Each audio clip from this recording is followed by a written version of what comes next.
बच्चों good morning. मैं Jayaprakash Tiwari, class 8। और क्या निराश हुआ जाए। राइटर हैं इसके हजारी प्रसाद द्विवेदी जी।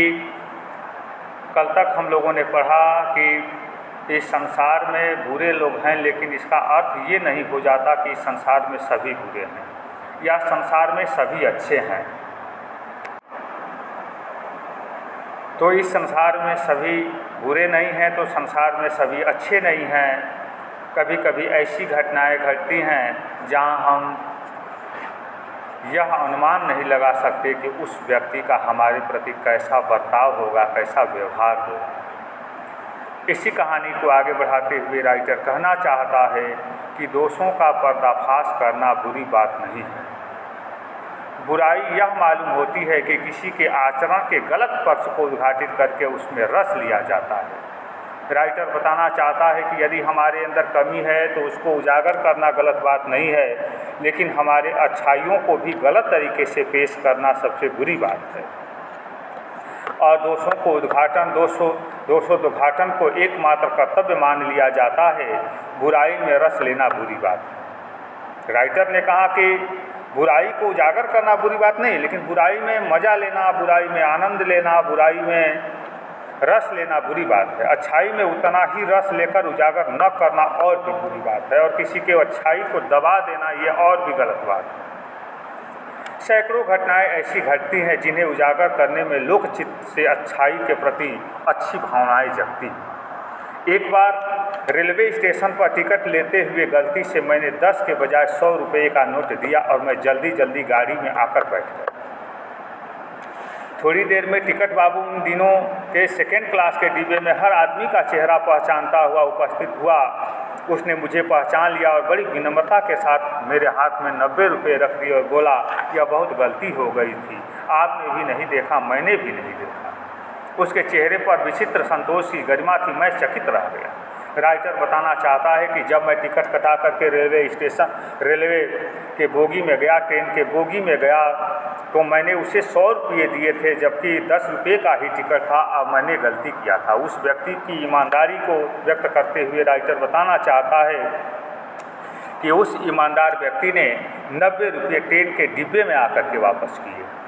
तो ऐसा नहीं है कि संसार में सभी लोग बेईमान हैं, संसार में सभी लोग अतताई हैं, अत्याचारी हैं, अच्छे लोग भी हैं, ईमानदार लोग भी हैं। कैसे कहूँ कि दुनिया में सच्चाई और ईमानदारी लुप्त हो गई। वैसे ही अनेक वांछित घटनाएं भी हुए हैं, परंतु वह एक घटना ठगी और वंचना की अनेक घटनाओं से अधिक शक्तिशाली है। एक बार मैं बस में यात्रा कर रहा था। मेरे साथ मेरी पत्नी और 3 बच्चे भी थे।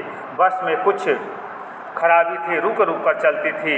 गंतव्य से कोई 8 किलोमीटर पहले ही एक निर्जन सुनसान स्थान में बस ने जवाब दे दिया। निर्जन मतलब जहाँ लोग न रहते हो, जंगल में। गंतव्य मतलब जहाँ जाना हो। रात के कोई 10 बजे होंगे। बस में यात्री घबरा गए। कंडक्टर उतर गया और एक साइकिल लेकर चलता बना। लोगों को संदेह हो गया कि हमें धोखा दिया जा रहा है। लोगों को संदेह होना लाजमी था, क्योंकि जहां बस बिगड़ी हुई थी वहां चारों तरफ निर्जन था, जंगल था। बस में बैठे लोगों ने तरह तरह की बातें शुरू कर दी। किसी ने कहा यहाँ डकैती होती है। 2-3 दिन पहले ही इसी तरह का एक बस को लूटा गया था। परिवार सहित अकेला मैं ही था। बच्चे पानी चिल्ला रहे थे। पानी का कहीं ठिकाना न था। ऊपर से आदमियों का डर समा गया था। कुछ नौजवानों ने ड्राइवर को पकड़कर मारने पीटने का हिसाब बनाया। ड्राइवर के चेहरे पर हवाइयाँ उड़ने लगी। वह डरने लगा। लोगों ने उसे पकड़ लिया। वह बड़े कातर ढंग से मेरी ओर देखने लगा और बोला, हम लोग बस का कोई उपाय कर रहे हैं, बचाइए, ये लोग मारेंगे। डर तो मेरे मन में था, पर उसकी कातर मुद्रा देखकर मैंने यात्रियों को समझाया कि मारना ठीक नहीं है। परंतु यात्री इतने घबरा गए थे कि मेरी बात सुनने को तैयार नहीं हुए। कहने लगे, इसकी बातों में मत आइए, धोखा दे रहा है। कंडक्टर को पहले ही डाकुओं के यहाँ भेज दिया है। अब आप यहाँ देख रहे हैं प्यारे बच्चों कि सभी लोगों के मन में संदेह हो गया है। यह कंडक्टर को डाकुओं के पास, चोरों के पास भेजा है ताकि चोर आकर के इस बस को लूट लें। लेकिन ऐसा नहीं हुआ। कंडक्टर वास्तव में एक मैकेनिक के पास गया हुआ था, एक मिस्त्री के पास गया हुआ था। मैं भी बहुत भयभीत था, पर ड्राइवर को किसी तरह मारपीट से बचाया। 1.5-2 घंटे बीत गए। मेरे बच्चे भोजन और पानी के लिए व्याकुल थे। मेरी और पत्नी की हालत बुरी थी। लोगों ने ड्राइवर को मारा तो नहीं, पर उसे बस से उतारकर एक जगह घेर कर रखा। कोई भी दुर्घटना होती है तो पहले ड्राइवर को समाप्त कर देना उसे उचित जान पड़ा। मेरे गिड़गिड़ाने का कोई विशेष असर नहीं पड़ा। इसी समय क्या देखता हूँ कि एक खाली बस चली आ रही है और उस पर हमारा बस कंडक्टर भी बैठा हुआ है। उसने आते ही कहा, अड्डे से नई बस लाया हूँ, इस बस पर बैठिए। वह बस चलाने लायक नहीं है। फिर मेरे पास एक लोटे में पानी और थोड़ा दूध लेकर आया और बोला, पंडित जी, बच्चों का रोना मुझे देखा नहीं गया, वहीं दूध मिल गया, थोड़ा लेता आया। यात्रियों में जान आई। सबने उसे धन्यवाद दिया, ड्राइवर से माफ़ी मांगी और 12 बजे से पहले हम लोग बस अड्डे पहुंच गए। प्यारे बच्चों, आपने देखा कि उस व्यक्ति ने, उस कंडक्टर ने, उस परिचालक ने कैसे सूझबूझ से काम लिया और बस अड्डे से नई बस लेकर के आया और साथ में राइटर के बच्चों के लिए दूध और पानी की भी व्यवस्था किया।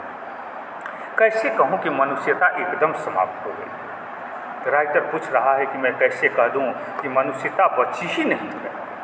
कैसे कहूँ कि लोगों में दया माया ही नहीं रह गई। जीवन में जाने कितनी ऐसी घटनाएं हुई हैं जिन्हें मैं भूल नहीं सकता। ठगा भी गया हूँ, धोखा भी खाया हूँ, परंतु बहुत कम स्थानों पर विश्वासघात नाम की चीज़ मिलती है।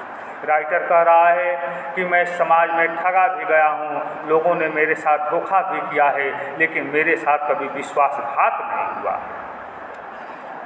केवल उन्हीं बातों का हिसाब रखो जिनमें धोखा खाया है तो जीवन कष्टकर हो जाएगा। परंतु ऐसी घटनाएं भी बहुत कम नहीं हैं जब लोगों ने अकारण सहायता की है, निराश मन को ढाढ़स बंधाया है और हिम्मत बधाई है। कविवर रविन्द्रनाथ ठाकुर ने अपने प्रार्थना गीत में भगवान से प्रार्थना की कि संसार में केवल नुकसान ही उठाना पड़े, धोखा ही खाना पड़े, तो ऐसे अवसरों पर भी हे प्रभु मुझे ऐसी शक्ति दो कि मैं तुम्हारे ऊपर संदेह न करूं, मैं तुम्हारे ऊपर संदेह न करूं। अब प्यारे बच्चों, आप देख रहे हैं, मैं संदेह न करूं। मनुष्य की बनाई विधियां गलत नतीजे तक पहुंच रही हैं तो इन्हें बदलना होगा। वस्तुतः आए दिन इन्हें बदला ही जा रहा है, लेकिन अब भी आशा की ज्योति बुझी नहीं है। महान भारतवर्ष को पाने की संभावना बनी हुई है, बनी रहेगी। मेरे मन, निराश होने की ज़रूरत नहीं है। राइटर ने कहा कि हमें निराश होने की ज़रूरत नहीं है, क्योंकि अब भारतवर्ष हमारा बदल रहा है।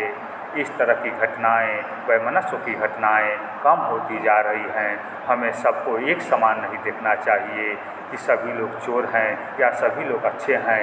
यदि चोर हैं, यदि डकैत हैं, बेईमान हैं, तो संसार में ईमानदारों की भी कमी नहीं है। प्यारे बच्चों, इस वीडियो में बस इतना ही। धन्यवाद।